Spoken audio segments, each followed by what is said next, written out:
अस्सलाम वालेकुम, welcome to my YouTube channel. प्यारे बच्चों, कैसे हैं आप सब।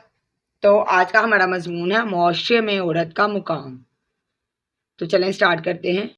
औरत अल्लाह ताला की तख्लीक का एक निहायत खूबसूरत और अहम हिस्सा है। वो ना सिर्फ घर की जीनत है बल्कि मुआशरे की तरक्की और खुशहाली में भी उसका बड़ा किरदार है।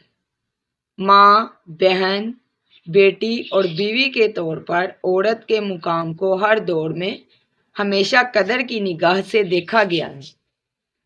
इस्लाम ने औरत को मुकम्मल हकूक और इज्जत दी है और उसे मुआशरती ज़िंदगी में बराबर का शरीक बनाया है। औरत का मुकाम बहुत बुलंद है क्योंकि उसकी वजह से नस्ल इंसानी कायम है। अल्लाह ताला ने कुरान में फरमाया कि और तुम में से हर एक को इसके काम का बदला दिया जाएगा और जो कुछ वो करता है अल्लाह उसे जानता है। इस्लाम औरत को मर्द के बराबर हकूक देता है।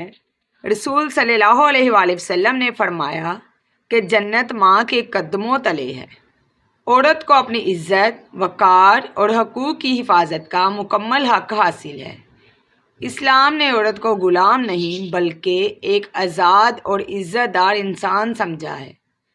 औरत ना सिर्फ घर की जिम्मेदारियों को पूरा करती है बल्कि मुआशरती ज़िंदगी में भी अहम किरदार अदा करती है। घर का सुकून और खुशी औरत की मौजूदगी से है।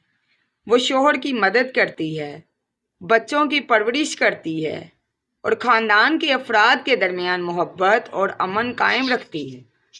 अगर औरत का मुकाम कम किया जाए या उसकी इज्जत ना की जाए तो घर या मुआशरा दोनों मुतासिर होते हैं। एक मजबूत मुआशरा वो है जहां औरत को उसके हकूक दिए जाएं और उसे इज्जत दी जाए। आज का हमारा मजमून था मुआशरे में औरत का मुकाम। तो उम्मीद करती हूँ कि आपको हमारी आज की वीडियो अच्छी लगी होगी। मज़ीद ऐसी वीडियोस देखने के लिए हमारे चैनल को सब्सक्राइब करें, इसे लाइक और शेयर भी कीजिएगा। मिलेंगे इंशाल्लाह नेक्स्ट वीडियो में। तब तक अपना ख्याल रखें। अल्लाह हाफिज़।